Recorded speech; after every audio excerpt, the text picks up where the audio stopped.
faut dire qu'avec l'ensemble de la communauté universitaire, donc avec à sa tête le professeur Rabiou Cissé, nous avions donc arrêté 5 pistes, des pistes en fait qui tiennent compte vraiment de toutes les couches en fait de l'université Joseph Kizerbo. Donc la première piste concerne donc la visibilité de la recherche, la seconde piste la qualité des doctorats, la troisième piste concerne donc la certification donc, au niveau donc, de l'enseignement supérieur, parce qu'il se trouve en fait que beaucoup d'enseignants-chercheurs arrivent avec des spécialités, mais n'ont pas de pédagogie en termes d'enseignement. Donc la quatrième piste concerne donc le management en fait de l'administration au sein de l'université, comment donc renforcer la capacité donc managériale de l'administration.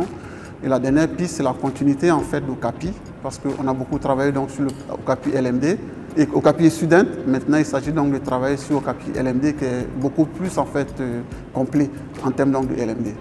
En plus de ces 5 pistes, l'ARES donc a innové donc en introduisant donc 3 pistes, 3 axes transversaux, donc le genre, l'environnement et la digitalisation. L'idée ici, c'est de voir comment en fait ces différents axes-là pourront donc apparaître donc dans ces différentes pistes-là.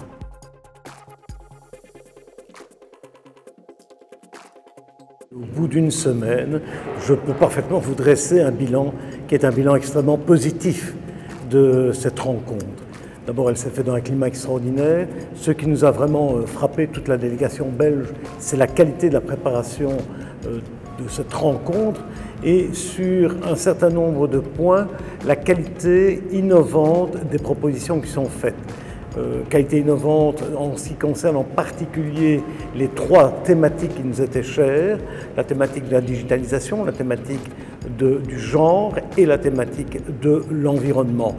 En ce qui concerne l'innovation, ce qui est intéressant aussi de remarquer, c'est l'idée de faire quelque chose qui soit un projet qui s'inscrit dans un projet régional, avec notamment des universités partenaires ici autour du Burkina Faso, et d'autre part un projet qui soit ouvert, et ouvert en particulier à des ONG.